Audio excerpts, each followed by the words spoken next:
Hi, thanks for tuning in. This is David O'Connor with Peterborough Kawartha Real Estate, brokered by EXP. And today we're going to be talking about tips for when you're buying and selling property at the same time.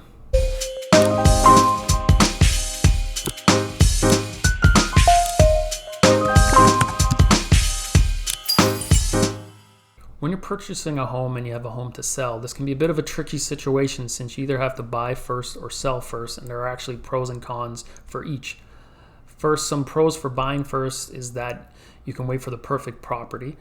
The second is that it guarantees you have somewhere to move after you sell. And I guess another would be that it guarantees that you're only going to be moving once. Where if you sell first and you don't find the home you're going to move to and you can't get that extension, then you might have to find temporary living arrangements and have to move twice.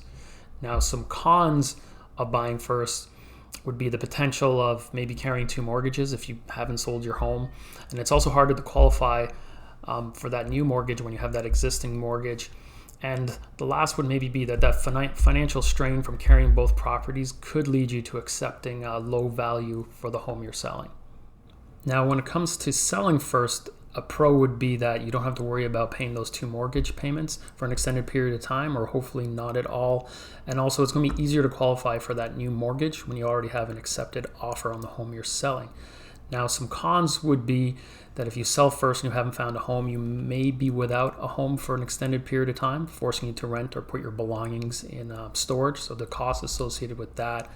And also, I'll say that if you do sell first and you're waiting to buy and the market continues to increase, you may have just sold at a lower market and now you're buying in a higher market, and that could really affect your budget. Now, here are some tips for when you are buying first. The first thing I'd recommend is any potential offer you're making would have an extended closing period.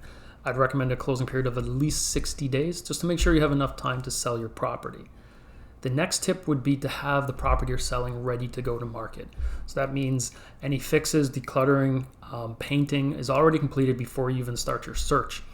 And in some cases, when the market's really competitive, I even recommend having your full marketing package ready to go. So your photos, video, virtual tour, all ready to go so you can hit the market within 24 hours. Now, the last tip for when buying first is any potential offer you have, you want to try and get that condition of selling your property in your offer. Now, this is a great condition for you because if you do not sell your property, you can terminate that transaction. So it's great protection from you.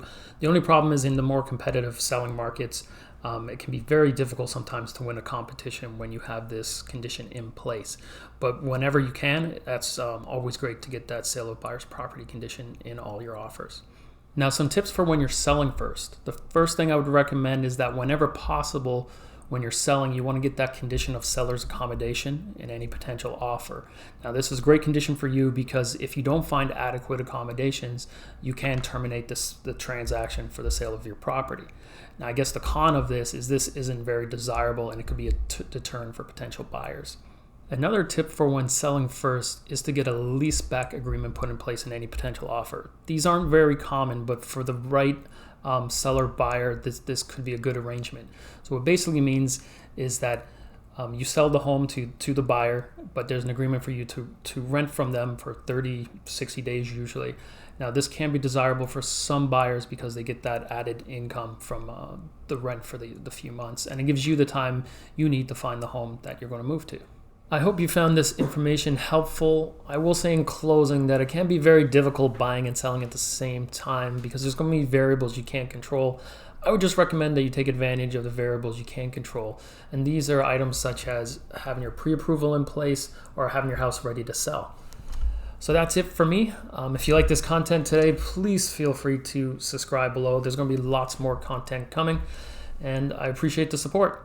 Take care.